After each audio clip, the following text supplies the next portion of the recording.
with our direct. Okay. Oh, bless you. Thank you. You read my mind. Who sees the water glass? I do. When I say I, you refer to yourself. That's yourself. We are not going to get another self. It's not about taking this ego and fixing it, getting self-esteem, having good psychology, any of these things.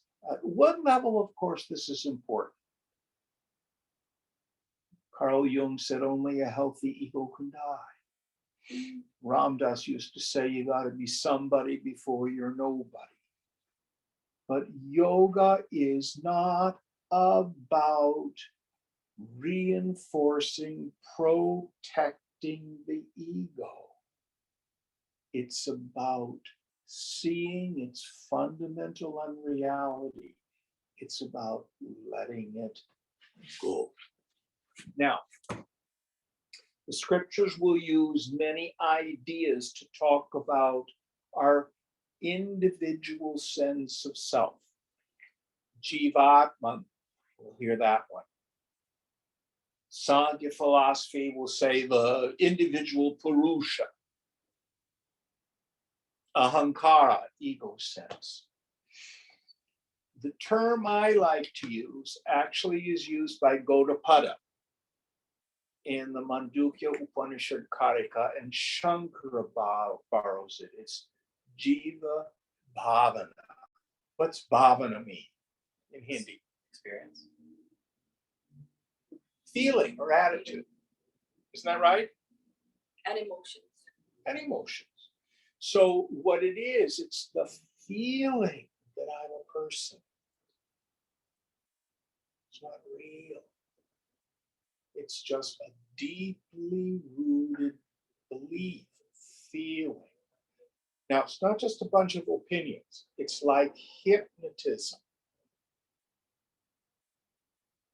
It's like any of you have friends who may be anorexic, who suffer from dysphoria.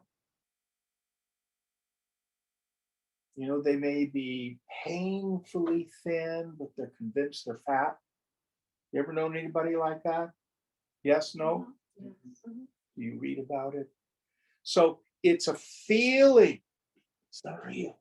You see. So what is the truth about me, about yourself? It's birthless. It's changeless. It doesn't need protection. It has no boundaries.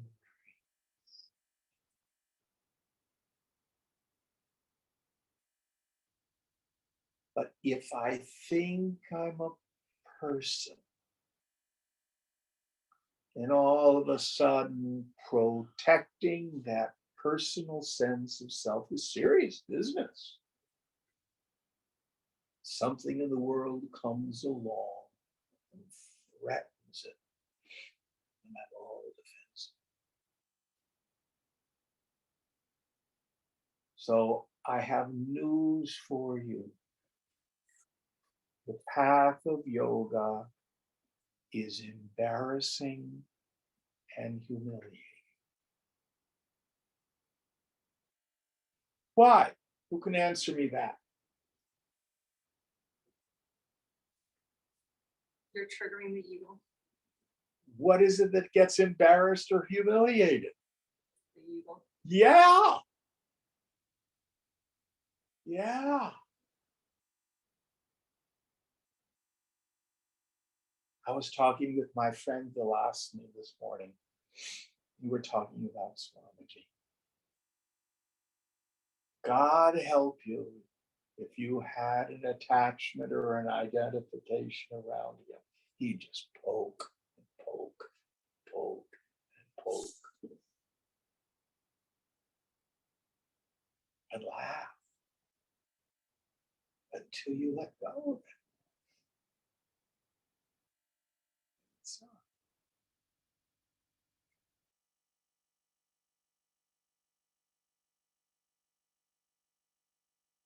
Now, some teachers poke a lot.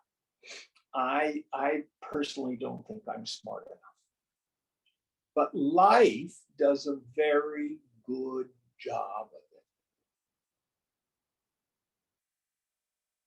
So how do I know when Guru is showing up in life? It is a spiritual axiom, meaning it's true all the time, that if I'm disturbed, no matter the cause, I'm the one with the attachment. I'm the one with the expectation. I'm the one with the identification. Always. Well, don't I have a right to be angry? Do whatever you want. But you won't. You're not doing yoga. Let's put it that way. Don't I have a right to be upset? Do whatever you want.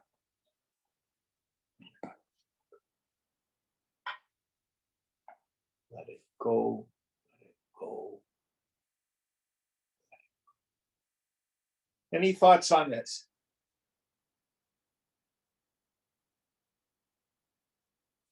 So, in Vivekachudamani, Shankara says, even after realization of the truth, meaning we've had these glimpses, these insights into the infinite, there exists a strong impression that one is the doer and the enjoyer. And when we say enjoyer here, we actually mean experiencer. Sanskrit is karta, doer, bhokta, literally enjoyer, but it means the experiencer. When he says it's the cause of rebirth, doesn't mean you come back next time as a lizard.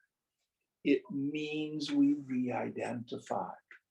I get triggered, and then I feel like a person. And then attack, defend, fight or flight mechanisms or freeze. That's what the ego does. Is that making sense? What do we do about it? Shankara says, this needs to be conscientiously rooted out. How? Through steady and continuous identification with the self.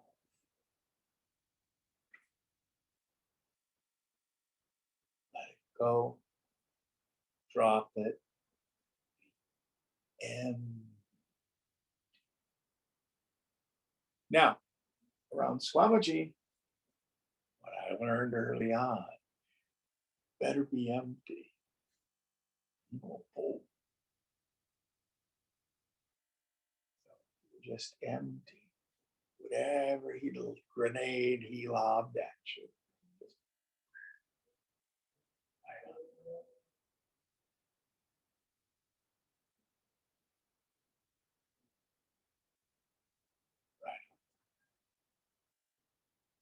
Then Shankar goes on to say, it is the annihilation of the vasanas here and now that's considered steady wisdom by the wise. What is the first and most important power of a vasana? Do you know what a vasana is, Sophia? Vasana is a deep impression in the unconscious as a result of previously performed egoistic actions with I-ness and minus to them. And how do I know my mind is under the throes of vasana? Well, at the surface level, I have attachment, I have identification, I have desire for things, I have aversion for things. Actually, that's called the Vikshepa Shakti, the projecting part of it. Behind that is what we call Avarana Shakti. Who remembers what Avarana Shakti is? Meaning I have the non-apprehension of myself as Brahman, That's how I know my mind is covered by vasana. If I feel like a person, I'm deluded. Bas, conversation over. If I feel like a person, my mind will present to me egoism as a solution. Protect, defend, fight, and flight. Freeze. Always. Yoga says, if I can catch it, if I can see that I'm identified,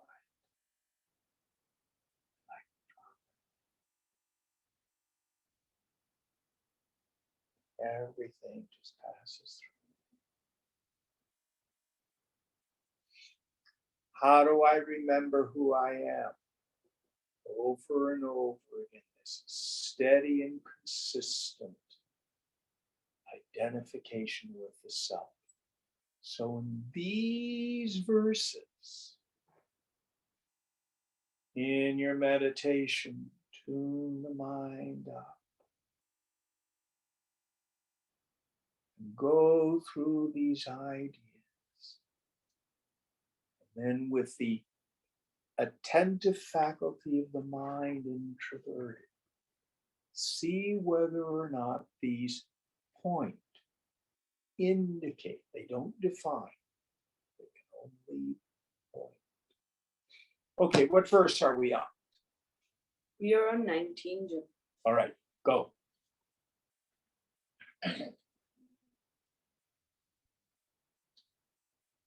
Ita kshetram tatha jnanam yeyam choktam samasatah madbhakta etadvidyaya madbhavayopapadyate.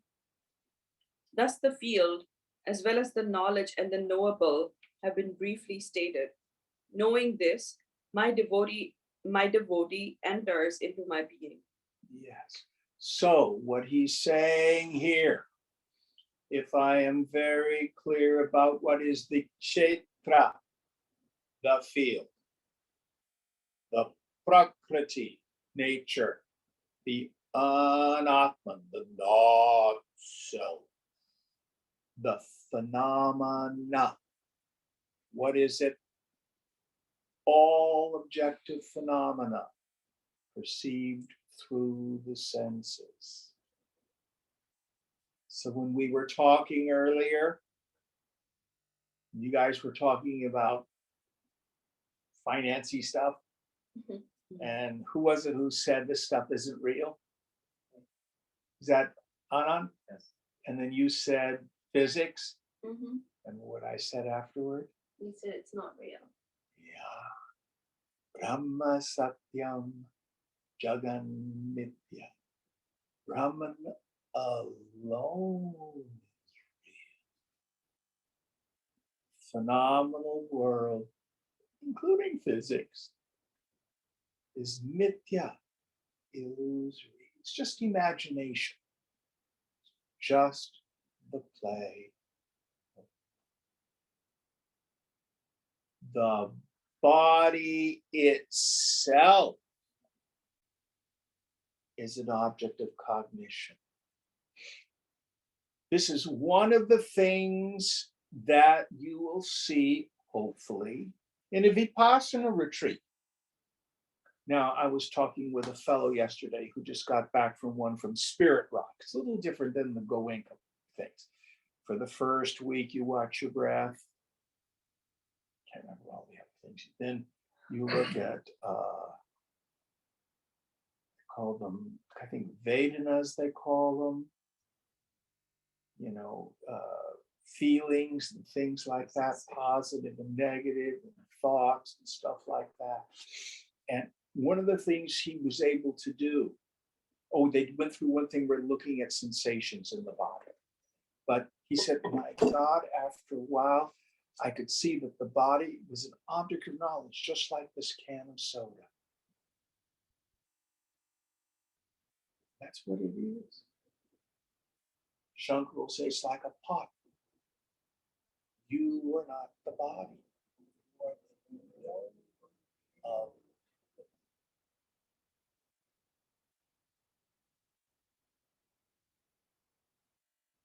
You are not the prana.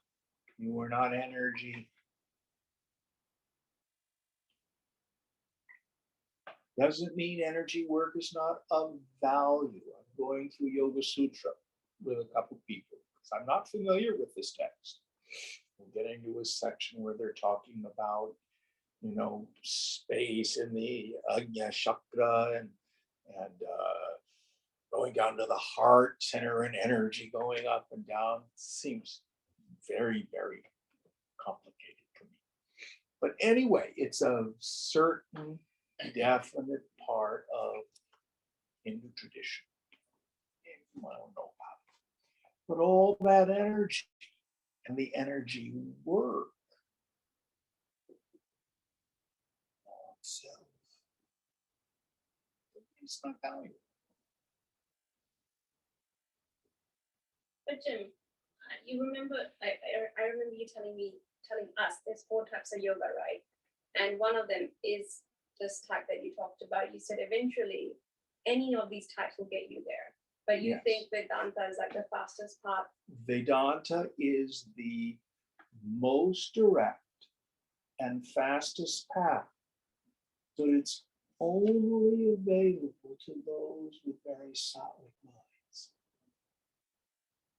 Sattva means very pure. Could you say what the 4 types of yoga are? Certainly. There's karma yoga, path of action. You serve, you work until you, probably the best modern example would be Mother Teresa of Calcutta. You serve, serve, serve, serve. That's karma yoga. Chapters 3, 4, and 5 in Gita, best explanation of it. There's bhakti yoga. You love God till you disappear. My favorite bhakti yoga text is actually Narada Bhakti Sutra. Wonderful, wonderful text. Who here's studying that? Any of you? Can't see hands. No. Lovely text. Raja Yoga, by the way, the Karma Yoga is for people who basically interact with the world through the bodies. They're doers. Bhakti Yoga is for people who contact the world, they move through their feelings, through their emotions. Raja Yoga is based on the work of a very early saint named Patanjali. And it's kind of now been reduced what we call Ashtanga Yoga, the Eightfold Path. But basically, it's for people who are interested in power. Because you get cities along the way, powers, called powers. You fly through the air, read people's auras, this sort of stuff. Then the 4th great path is Jnana Yoga, the way of wisdom. Through meditation, through self-inquiry. And it's the most direct. But we don't say, in olden times, they would say it's only available to the Brahmin caste and only to men. But that's not true. Anybody can practice it.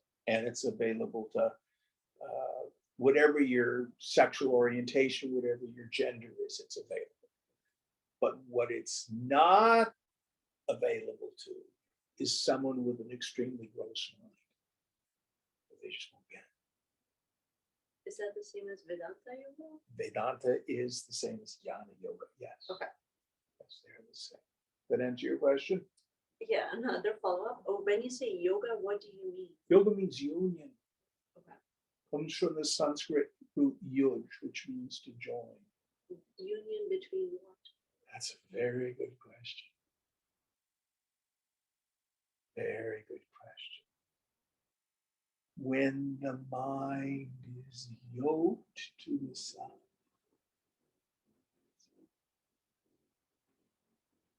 when the mind ends and the individuality is gone, that's yoga.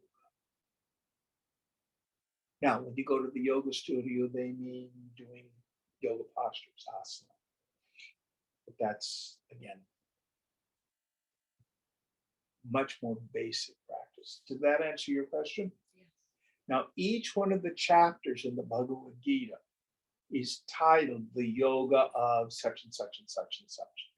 So the first one is entitled the yoga of Arjuna, grief. You get to find out, why am I so damn unhappy? There's a yoga in that too.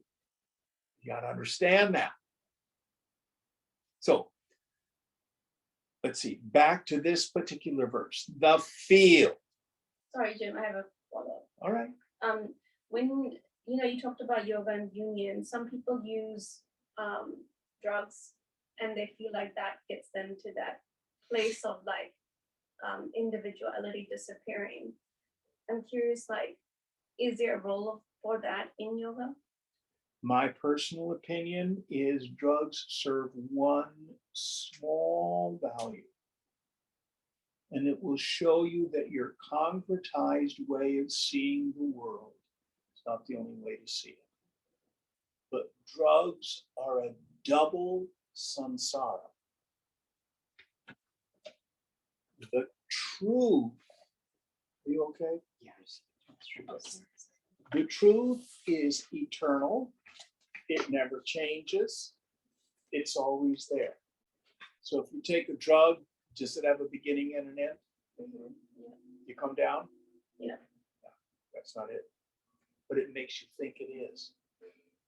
So it's an illusion about this world, which is an illusion about ultimate reality. And the trap is you take ecstasy or LSD or ayahuasca, and it will tell you this is the truth. Does that make sense? Mm-hmm. What is samsara? Samsara means the world of suffering, the world of change, this world that when I'm in it, I'm all caught up in my attachments. I'm all caught up in my aversions. So when you say it's double samsara, what do you mean? Well, samsara also implies illusion. Okay. And delusion. So, for example, if you get a notice from your bank that someone's hacked your bank account and taken all your money, you might be very upset about that. You call up the bank and they say, no, it was, phishing. It was spam. It's not true. Don't give them any information. So you got all upset over nothing. You see? Yeah. It's illusion. It's delusion. You see? So this world is an illusion about what's real. What's real is you cannot be harmed. You're okay. You are birthless and changeless and deathless. You yourself are the fountainhead of all happiness. The world is bad. It's just void. It's trinkets and baubles. Nothing to get worried about, nothing to get upset about. But because I'm deluded, I think on my body plus my personality, and I have rights, I have healthy ego, and I have things that are, for my self-esteem. I have to set healthy boundaries, protect this. I don't want people this and that. And there's all this structure, which always gets threatened by the world. Always. Don't believe me. Look to your direct experience. Has any effort to protect your ego ever lasted?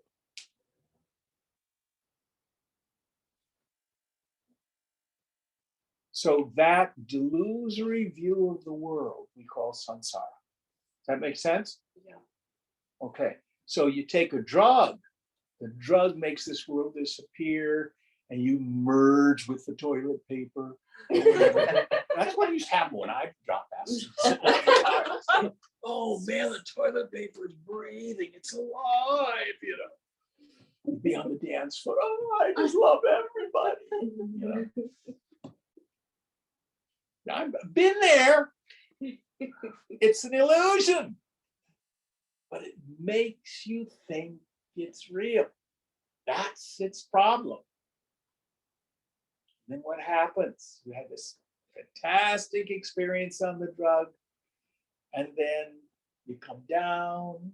And what do you want to do? Oh, when can I get some more of that? I want to take another trip. Isn't that what happens? What I had to experience, take a hit of acid. You do it the next day, and by the third day, you're just grinding your teeth. The law of diminishing return. If you do it enough, then you're like some of these street people. Trying to rain. Swamiji taught, and I agree and teach. You want a sattvic mind to do your practice, a pure mind, a crystalline mind. Eat purely, be healthy, so that your mind is subtle enough to see beyond this world of illusion. Now, another thing that can happen on drugs. Oh, I went on an ayahuasca trip and I just resolved all these issues with my family. Oh, finally, I'm finished with. Actually, had a woman come to me and say that. Okay, go for it. But then 6 months later, she goes to see family all over again because the vasanas are still there. Does that make sense? There's no shortcut. There's no shortcut. It's just manual work. Means you've got to be in the crucible. Karma will bring to you exactly what you need to trigger you. And our job is stay open and let go. And if we miss it, if we react, if we run, if we defend, don't worry. The Lord has all eternity. She'll bring it to you again.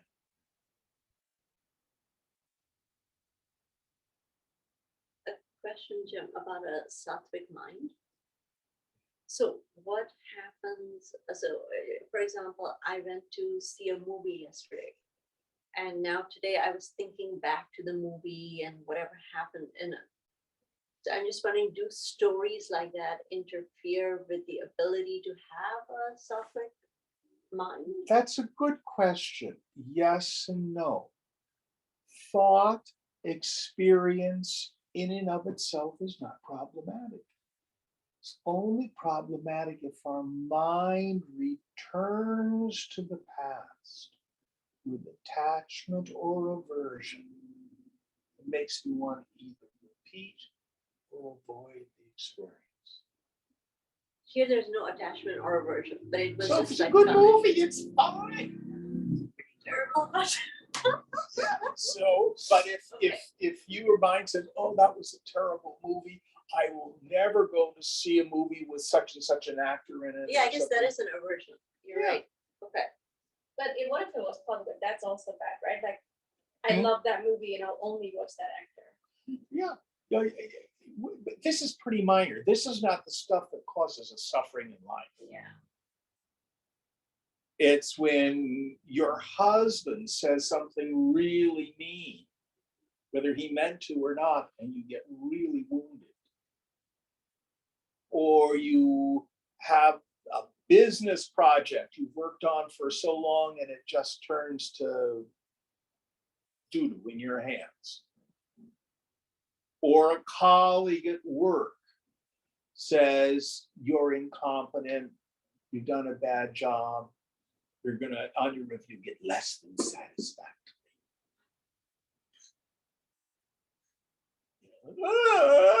How could they say that about me? Don't they know who I am?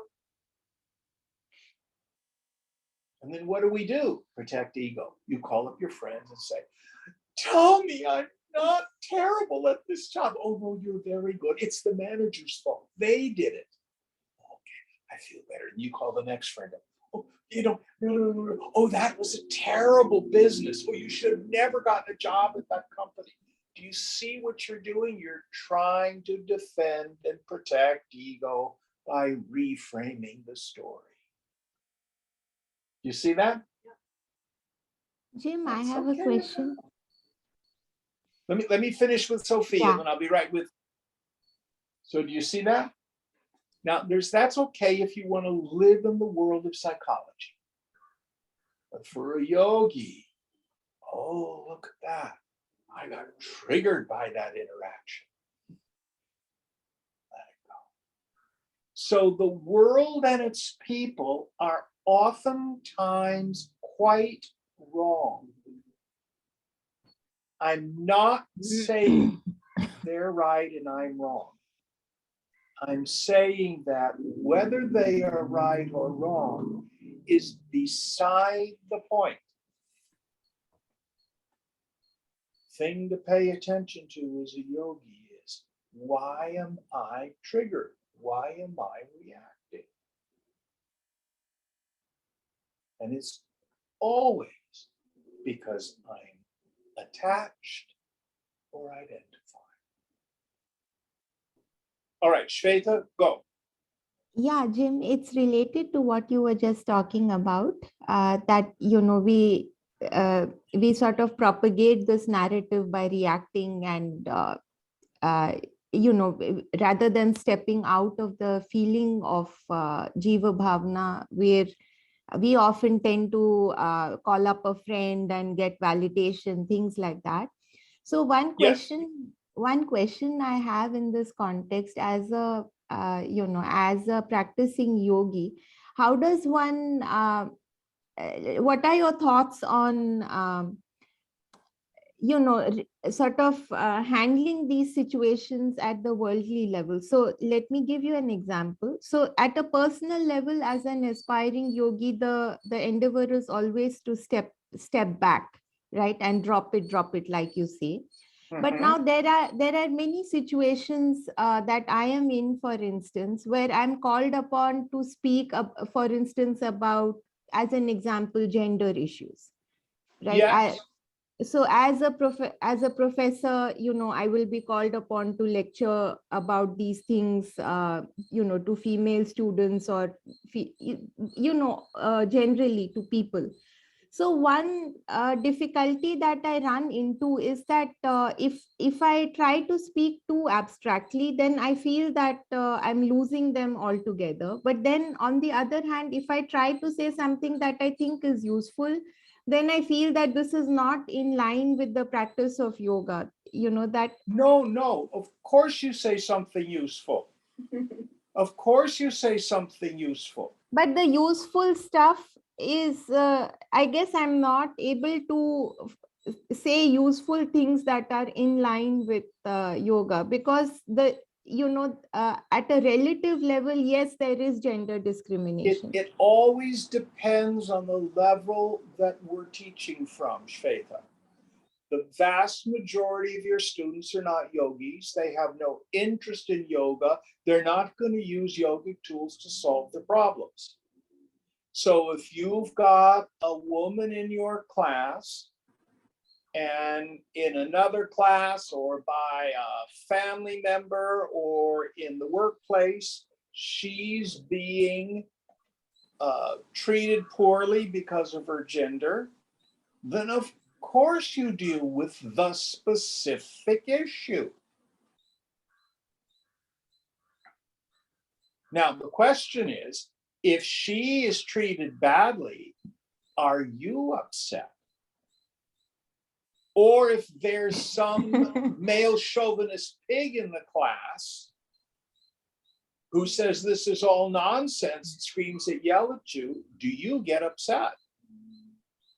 Well, myself less and less, I hope, but oh, all right. I mean, I just feel that nothing that I say is in my own mind the real solution. So I feel like I'm putting on a charade in a sense, like if I'm talking about these things at that level, about sensitization and stuff like that, then I feel that, but actually this does not really solve it, because people do not really behave in the Maybe way you that have, maybe your attachment is that they understand what you're saying.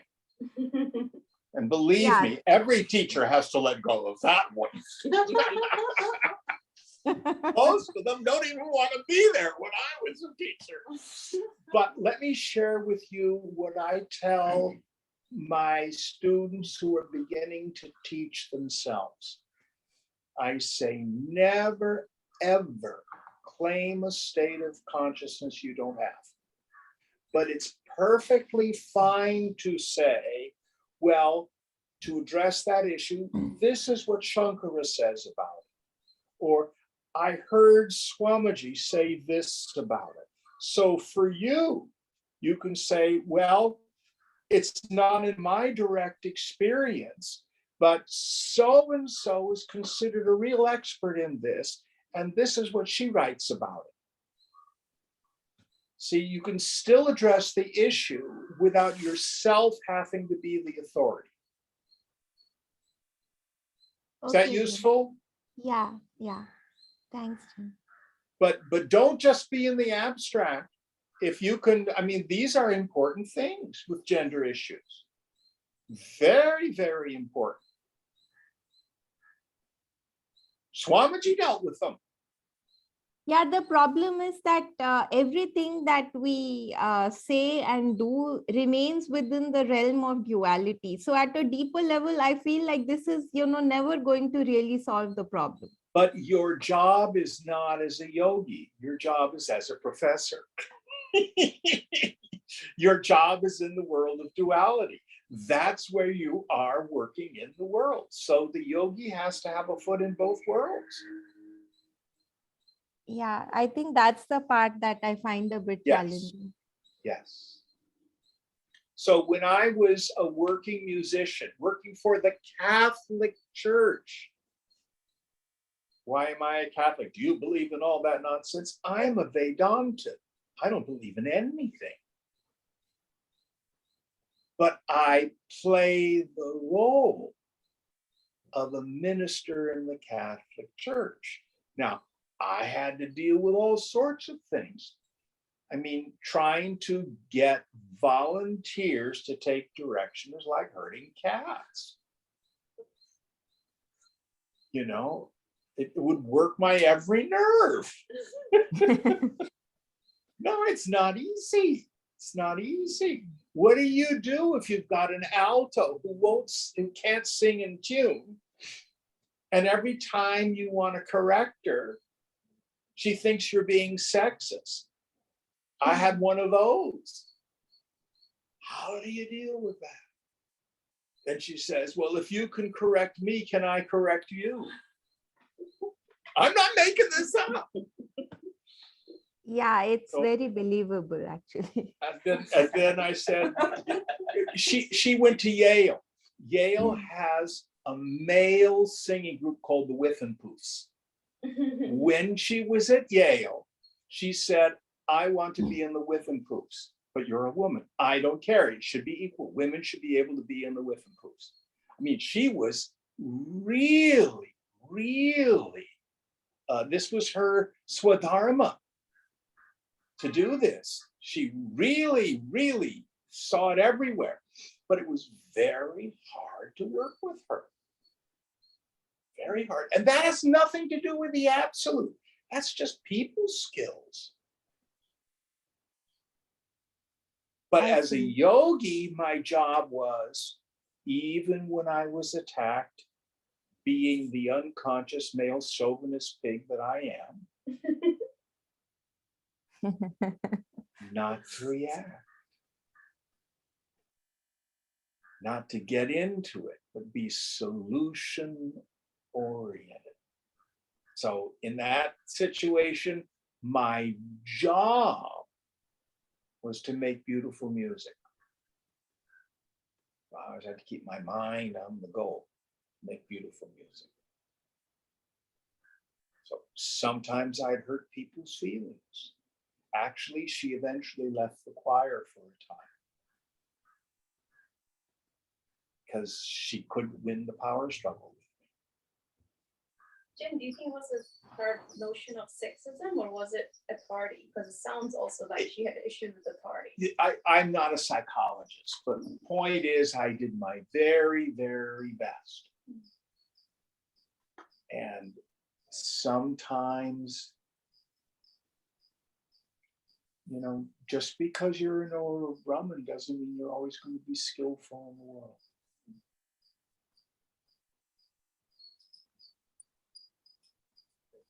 I can't do quantum physics either.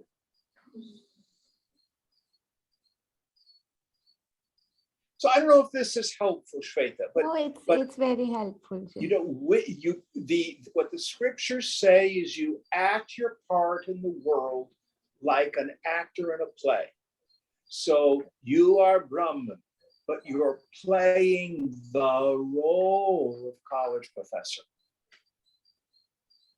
So you walk in and you act your part with its successes and failures, with its honor and dishonor, Yes. and you do it the best that you can. Strive for excellence and hold it lightly. Yes, I see. Wear it all like a loose garment. Yes, Is thank that you. helpful? Yes, yes. We haven't gotten out of the first half of this verse. So feel all the phenomenal world, the physical body, energy, your feelings, your thoughts, subtlest of all thoughts, ahankara, the thoughts of self. I am this, I am that. Even pure ignorance is an object of cognition. Let me see if I can demonstrate that. I'm thinking of an arithmetic problem. Do you know the arithmetic problem I'm thinking of? No. Do you know that you do not know? Yes. 3 + 6 is 9. Now you know. You know that you know it. You illumine the knowledge. Before that, you did not know. You illumine the ignorance. You see? Yeah. So you actually are the witness of spiritual ignorance. That too is kshetra, feel. Through the section on knowledge, which are the practices to go through to gain that sattvic mind. And we had the verses on what is the self? What is the self? Always the subject. You will never see the self. It's me, myself. To try to see the self is like trying to see your eyes or to taste your tongue or to shine a flashlight on its batteries.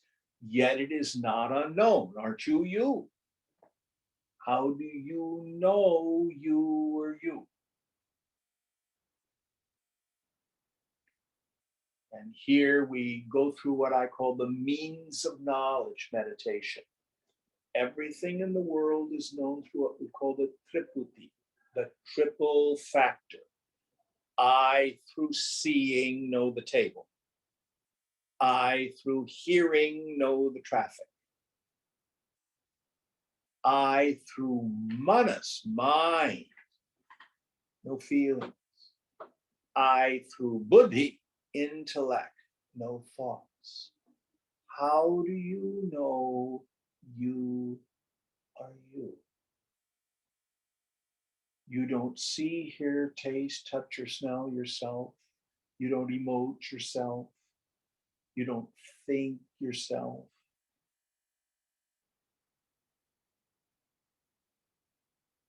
And you don't doubt that you are. I remember teaching a workshop up in Humboldt County. Anybody here not exist? You sure you don't exist? Yes. You've experienced it? Yes. I experienced that I don't exist.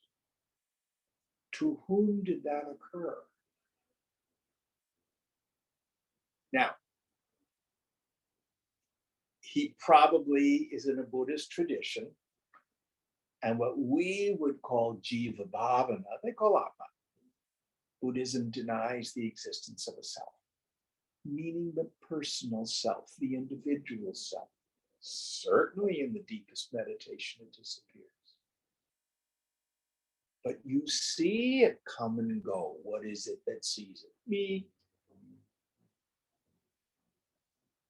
Cannot negate or refute the pure awareness. So Divya, back to your question around drugs. Before you took the drug, who was aware of the ordinary mind? I was. When you had the transcendental drug experience, who experienced it? I did. And when you came down from the drug and were back in ordinary mind, who knew that? I did. That is what's real. The altered mind state comes and goes. It has qualities. Yeah, I asked that question because I don't do drugs, but I get asked all the time. And I feel like we need to have good answers. I'm hopefully giving you answers. We live in San Francisco. I feel like we're always around people who believe that's the path to spiritual. And I feel like I needed to have a good answer. Well, and my suggestion is you don't argue with them. Yeah. You knock yourself out. Have a good time. Not for me. If we have time, I have a question. Please. So, I have many people in my life that work with ayahuasca, and a number of them have sat with ayahuasca many times and are the same miserable people. And then there are a number of them who have experienced something in their sitting and come back into this material world and been able to use it as a map to integrate and to make life better and to repair relationships. So I'm curious if there is benefit in being able to see a goal and see that there is a map to that goal through this experience. I'm not sure it's real. My experience is 6 months or a year later, did the map work? I don't know. Right. Or was it a temporary afterglow of the trip? Right. And my experience is what works the best is live a sattvic life. Have a regular meditation practice. Be viryam. Viryam, who can tell me what viryam means? Strength. Warrior. Yeah. It takes enormous courage to sit in meditation and be able to let go of all the denial and let all these The words we have in Sanskrit are klesha and dosha. Klesha means afflictions. Dosha means defects or disease even. But all these attachments, all these ideas, my childhood traumas, all my egoistic strategies with trying to be okay, letting them all come up. And you've heard me say this, just don't do something, sit there.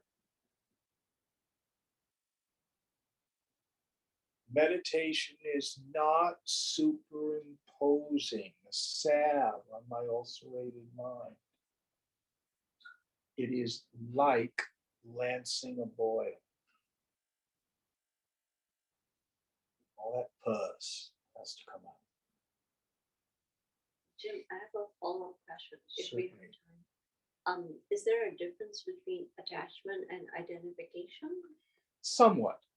Attachment is usually used in the tradition, meaning there's a person, place, thing, or situation to which I'm attached. A person, my significant other, that's the one I'm attached to. Or I'm attached to my children. Or I'm attached to getting the approval of people. That's a big one for a lot of us. A place, you know, I need to be here, I can't be there. I have one student, and they were living in Chicago, and Chicago's just terrible. It's so hard there. The winters are really bad. So they moved to Sebastopol. This isn't working out. You know, Sebastopol's just not where I'm supposed to be. I think I'm supposed to go back to Chicago. So they go back to Chicago. Wherever you go, there's where your mind is, there's where you are. So an attachment to a place. We can get real spiritual about that too. Oh, Jim, I'm going to go to the Himalayas. That's what it takes. Oh, Shasta. Everything you need is right here. Person, place, thing. My car, my home, my jewelry. Situation, my position, my job, my status in the community.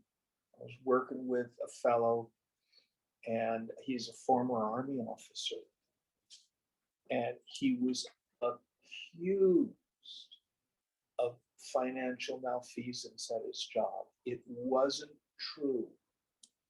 There was a power struggle and people were trying to take over stuff. But his good name, his honor was threatened. It's very upsetting.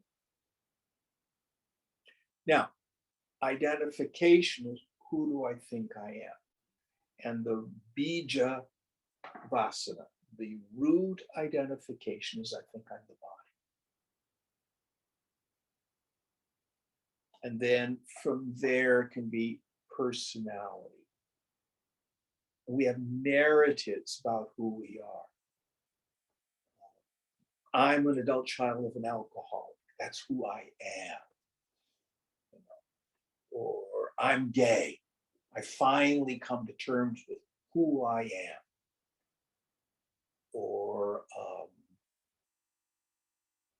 I'm a PTSD survivor. That's my narrative. I was abused by such and such and so and so. And that's what I present to the world.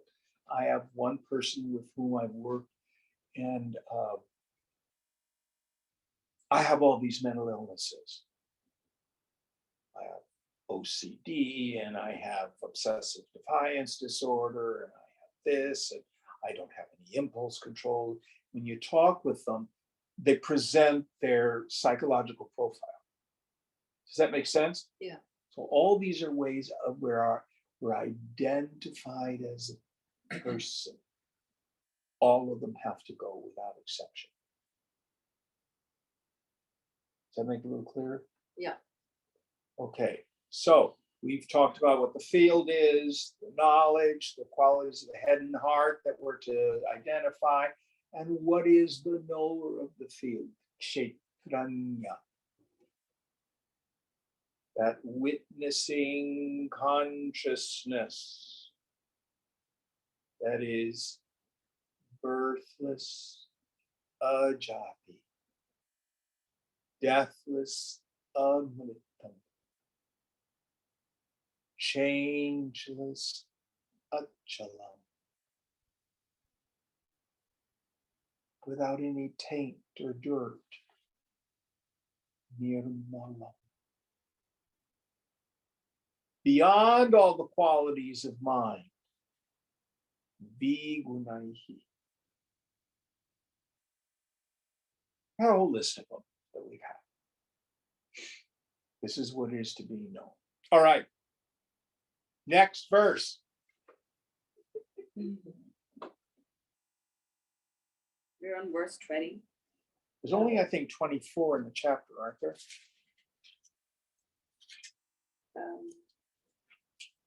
Doesn't matter. We'll go to the. Yeah. All right. Prakritim purusham chaiva vidyanadi ubhavapi vikaramscha gunamschaiva vidhi prakriti sambhavan.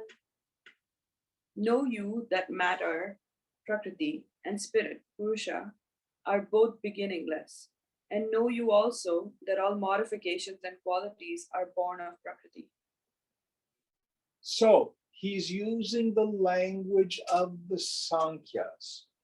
Prakriti, which means matter, Purusha, spirit, or here, yourself. Now, the deeper understanding of this, first of all, where is the locus of Prakriti? What is the cause of Prakriti, we would say in Vedanta? Maya. It's nothing that's real and separate. It is projected, it is imagined by the infinite. It is co-eternal with consciousness.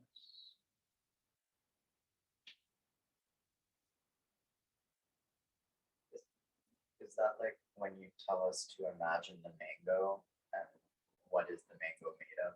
And we say like the brain stuff or the thought stuff? Is that Prakriti in this? Yes, yes. All objective phenomena. But going back to that paradigm, the language that's also used is nirgunam brahman, sagunam brahman. Nir means nis, means without. Guna means quality. Brahman is ultimate reality. So yourself is Brahman without qualities, always experienced as the subject. But what is this Prakriti? It is Sa Guna Brahman. Sa means with, Brahman with qualities. So we lied. There is no not self. What I'm seeing is the not self is the self too.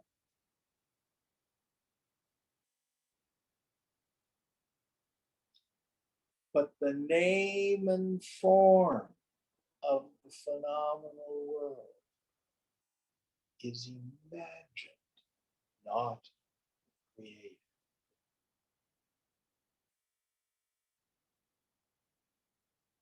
Prakriti is just consciousness appearing as name and form. Sometimes I'll use this example. So you've got the sun and you've got a prism here, and underneath it is a white piece of paper. You look at the white piece of paper and you see the spectrum, the rainbow. Is the rainbow different than the sunlight? Is it? Kind of is and kind of isn't. Sunlight is just pure light. Rainbow's all divided up. But the prism makes it refract into all these colors. So consciousness striking Maya refracts as a world of name and form.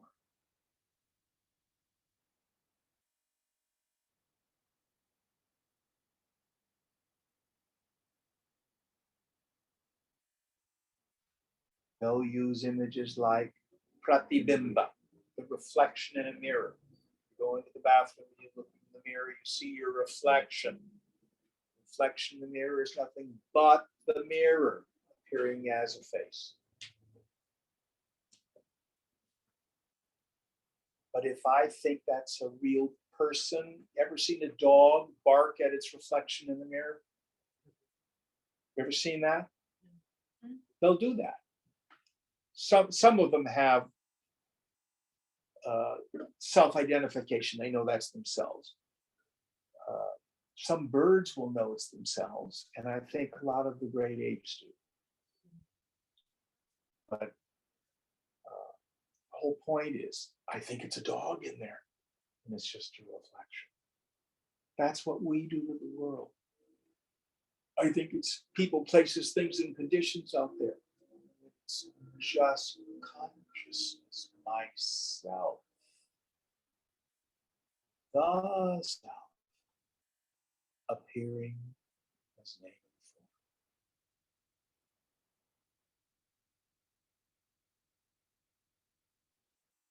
and form. Purusha, the knower.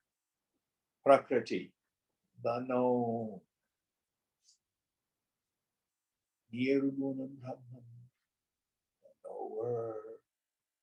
Sagunam Brahman, the known. There are not two substances. It looks like two, but it's not two. It's a Dvaita. Direct experience, as Anand was saying. The mango. You look at the mango. Did you make the mango out of something other than the fabric of your own mind? No. The subject-object relationship with the mango, it looks like two, but it's not two. And if I dream about a mango, it comes about in the same way as my fantasy or my imagination. But to the dream mind, the dream mango seems real. So is the waking state for the person in ignorance.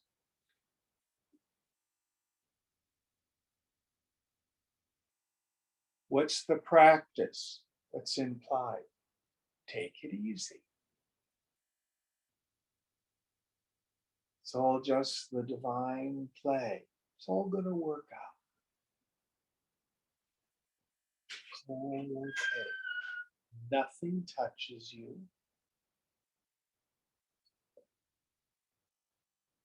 Now, you don't say this to other people. You don't go up to some friend who may be Ukrainian, who has relatives in Kyiv. Say, oh, it's all an illusion. Take it easy. No, that's cruel. But deep inside you know. Nobody's born. Nobody dies. The good things in life and the apparent horrors. This is all just the divine play of Krishna.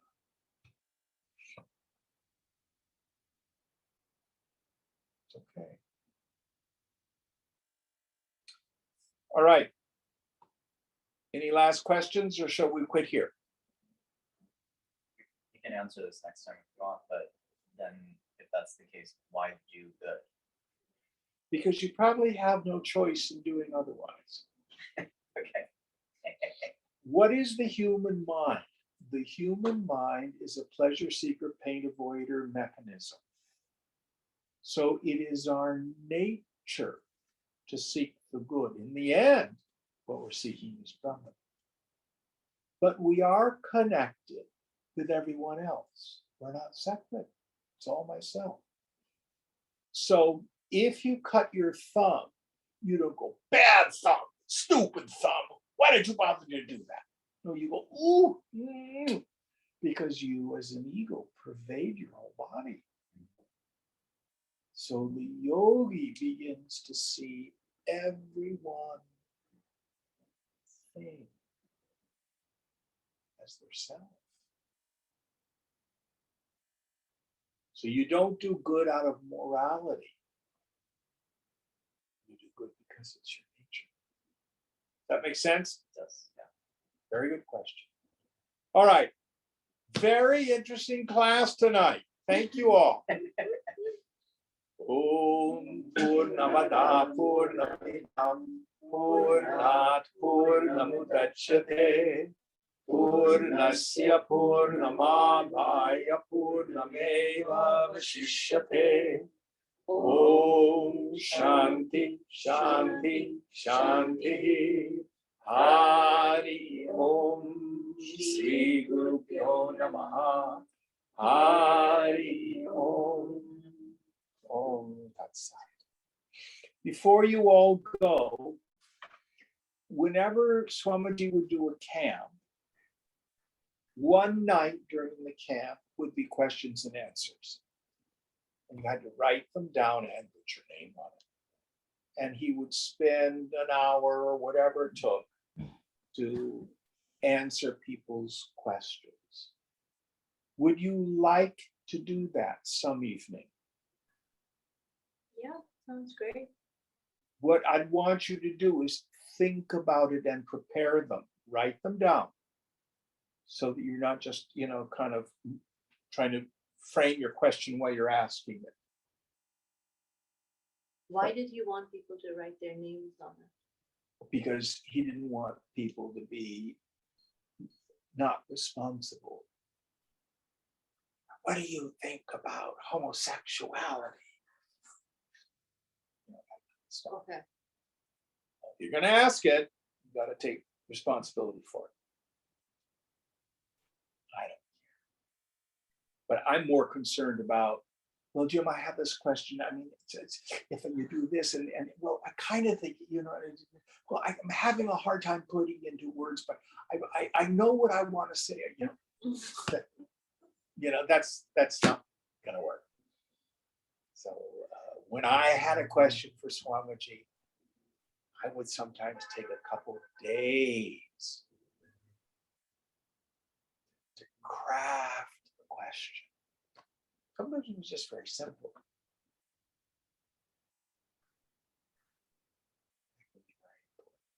All right. Thank you all. Thank you, Thank Deepa. you. Thank you, Jim.